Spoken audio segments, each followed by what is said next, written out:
Ibu, Bapak, Saudari, Saudara, rekan-rekan muda, dan adik-adik sekalian, dimanapun kalian berada, bertemu kembali dengan saya Romo Tino SSCC di dalam catatan pesiarah.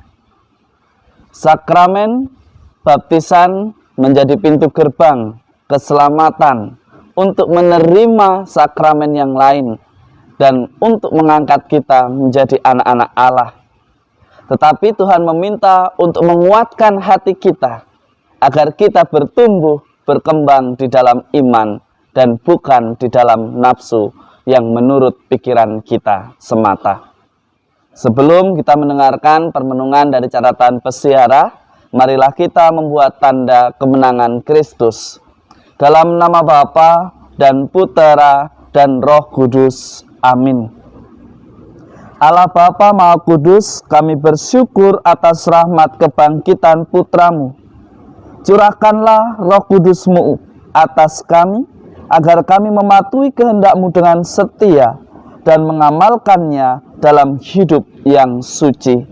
Demi Kristus pengantara kami. Amin. Ibu, Bapak, Saudari, Saudara, rekan-rekan muda, dan adik-adik sekalian yang terkasih di dalam Yesus Kristus. Dari kisah para rasul, jika kita membacanya, kita bisa belajar bahwa gereja perdana berkembang begitu pesat karena di dalam pelayanannya ada kontinuitas, bukan dengan meniadakan tetapi melengkapi dan menyempurnakan. Sebagaimana ketika Paulus berhadapan dengan para murid-murid yang sudah dibaptis oleh Yohanes, ia mengatakan bahwa baptisan Yohanes adalah baptisan tobat. Dan Yohanes sendiri berkata kepada para pengikutnya, hendaknya engkau mengikuti Dia yang adalah Mesias. Maka Paulus berkata demikian kepada para murid Yohanes,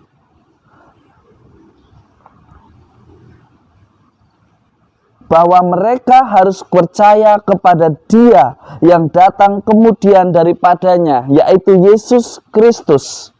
Maka Paulus berkata agar mereka memberi diri dibaptis dalam nama Tuhan Yesus.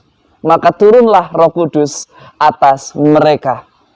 Menjadi masuk akal bahwa di dalam gereja yang hidup dalam jemaat perdana menjadi begitu bertumbuh pesat. Karena adanya kontinuitas, adanya saling melengkapi, bukan menyalahkan, bukan meniadakan, tetapi semakin mewujudkan. Mari kita berefleksi di dalam pelayanan kita. Seringkali ketika ganti personil, kita langsung merasa bahwa yang dulu salah, lalu perlu diperbaiki. Atau kita merasa bahwa yang dulu kurang tepat, hanya berpihak, lalu kita hilangkan. Yang lama bukan berarti tak berguna, dan yang baru bukan berarti segala-galanya. Perlu yang namanya kontinuitas di dalam mewartakan keselamatan, di dalam mewartakan sukacita, bukan untuk saling meniadakan, tetapi semakin melengkapi sehingga karya dan kasih Allah semakin nyata di dalam persiaran hidup kita. Maka jelas dikatakan di dalam Injil Yohanes hari ini, Yesus berpesan kepada kita semua, kuatkanlah hatimu meskipun aku telah mengalahkan dunia. Kuatkanlah hatimu meskipun kalian sudah dibaptis, sudah menerima sakramen inisiasi penuh. Karena iman tidak selesai saat kita menerima sakramen inisiasi penuh. Karena iman adalah proses yang kontinu. Setiap hari harus bertumbuh, berkembang, semakin suci.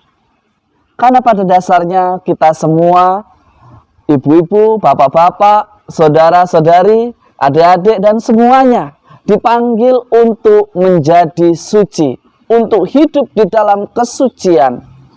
Maka proses belajar, proses bekerja, proses melakukan tanggung jawab kita di dalam keluarga, jika kita hayati sebagai perwujudan iman kita, maka kita pun akan bertumbuh dan berkembang di dalam kerohanian kita.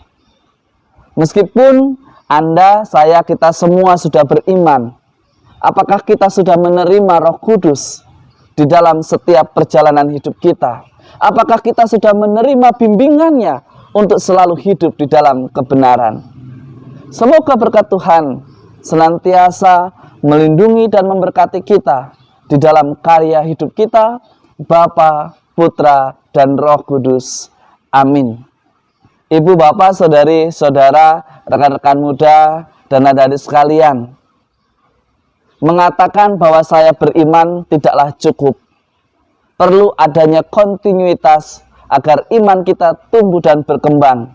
Maka belajarlah dari sang sumber, yakni kitab suci dan Tuhan sendiri. Bacalah, lihatlah, refleksikanlah, dan lakukanlah di dalam persiaran hidup kita. Selamat mengawali pekan baru. Tuhan memberkati. Amin.